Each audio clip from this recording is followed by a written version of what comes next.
하나님 나라의 일을 하면서 내가 정한 시간과 하나님께서 역사하시는 시간이 다를 때가 종종 있습니다. 이 사이에서 오는 갭은 순전히 인간의 기다림을 요구합니다. 이것을 어떻게 받아들이느냐에 따라서 그 인생이 달라지죠. 열왕기상 18장 1절 2절을 읽어드리고 이 부분을 묵상하려고 합니다. 많은 날이 지나고 제3년에 여호와의 말씀이 엘리야에게 임하여 이르시되 너는 가서 아합에게 보이라. 내가 비를 지면에 내리리라. 엘리야가 아합에게 보이려고 가니 그때에 사마리아에 기근이 심하였더라. 아멘. 북이스라엘에서 행행하던 우상 숭배가 철폐되고 하나님의 나라가 온전히 세워지고 아합이 두려워 하나님을 떠나버렸던 백성들이 다시 하나님께 돌아오는 것, 이것이야말로 이스라엘을 향한 하나님의 간절한 소원이었습니다. 이렇게 쓰리고 아픈 하나님의 마음을 적어도 한 사람은 알고 있었죠. 엘리야입니다. 엘리야는 하나님을 위하여서 분연히 일어났습니다. 아합 왕에게 달려갔습니다. 그리고 진리를 외치죠. 이스라엘의 하나님은 여호와다. 여호와만 살아계신다. 나는 여호와만 섬길 것이다. 라고 외쳤습니다. 당시 무소불위의 권력을 휘두르며 바알 신을 이스라엘의 국신으로 삼으려고 하는 아합에게 이렇게 도전할 정도라면 충분하지 않았을까요? 아마 엘리야도 내심 이점에서 하나님의 역사가 나타나기를 바랐을 것입니다. 그런데 엘리야가 하나님에게 들었던 말씀은 전혀 뜻밖입니다. 도망가라 였습니다. 거기가 어딥니까? 그리 시냇가였고 거기서 다시 시돈 땅의 사르밧으로 도망가서 숨어 살아야 했습니다. 엘리야가 듣기에는 하나님의 말씀이 너무나 야속했을 것입니다. 그럼에도 불구하고 엘리야는 말씀에 순종하여서 숨어 살았습니다. 그 세월이 3년입니다.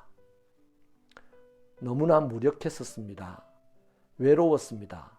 배고팠습니다. 두려웠습니다. 그 시간은 엘리야에게 처절한 기다림의 시간이었습니다. 그러던 어느 날 하나님의 메시지가 떨어졌죠. 아합에게로 가라. 이제 비를 내리리라는 것입니다. 얼마나 기다렸던 메시지입니까? 엘리야는 지체하지 않고 아합을 만나러 갑니다.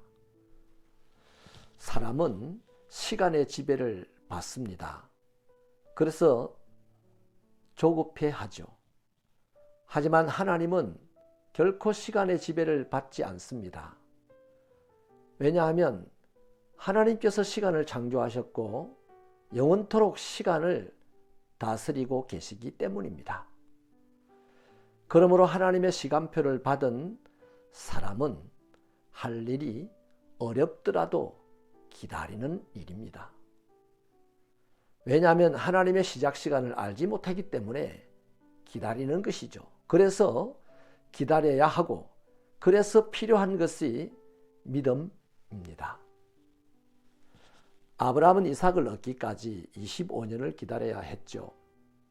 거기다가 더 나아가서 아내의 태의 문이 닫혀서 다시는 아기를 낳을 소망이 없는 데까지 이르러야 할 정도였습니다. 모세는 애굽의 왕궁에서 40년을 기다렸죠. 그것도 모자라서 광야로 도망가서 40년이 지났고 사람으로서는 아무것도 할 수 없는 늙은 노인이 되었을 때에야 하나님의 역사가 시작되었습니다. 인생의 모든 문제를 푸는 열쇠는 하나님께서 움직이기 시작하는 시간입니다.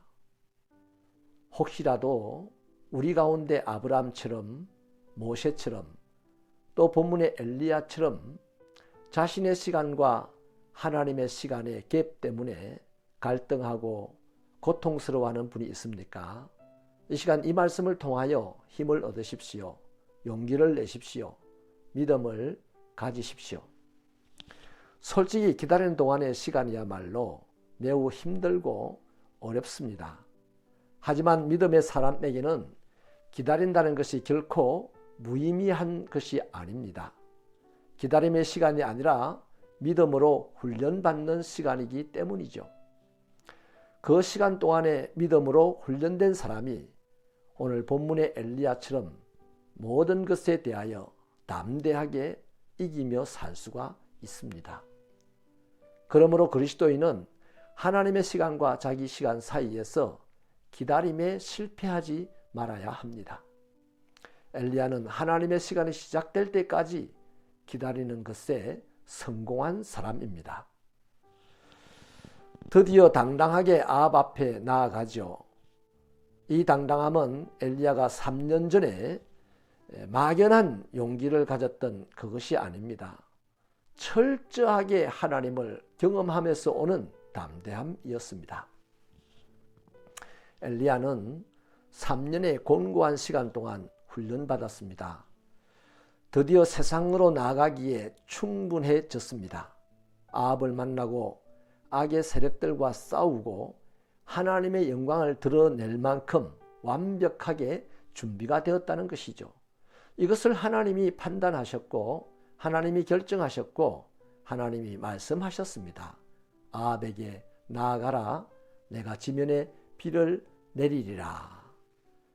이후 엘리야는 하나님의 뜻을 실현하는데 단 한 번도 실패한 적이 없습니다. 모든 싸움에서 이겼습니다. 오늘까지 역사는 그에게 승리자라고 하는 호칭을 부여하고 있습니다. 믿음의 형제자매 여러분, 그리스도인에게 주어진 하나님의 시간은 막연한 기다림의 시간이 아닙니다. 완벽한 승리를 위하여 훈련받는 시간입니다. 그 훈련을 통하여 다가올 영적인 모든 싸움에서 충분히 승리할 수 있는 능력을 구비하는 것이죠. 때문에 올바른 그리스도인은요, 자신의 시간을 하나님께 주문하거나 강요하지 않습니다. 조용히 하나님의 시간을 유의미하게 기다립니다. 하나님, 우리가 내 자신의 시간을 이루기 위하여 내가 정한 시간에 하나님을 끌어오기 위하여 몸부림치는 그 헛된 신앙의 에너지를 소비하는 것보다도 좀 어렵고 힘들고 외롭고 부끄럽고 슬프고 두려워도 하나님의 시간을 의미 있게 기다려 훈련받음으로 이후 날마다 승리하고 날마다 하나님과 동행하고 날마다 하나님의 영광을 드러내는 인생이 되게 하여 주옵소서. 예수님 이름으로 기도하옵나이다. 아멘.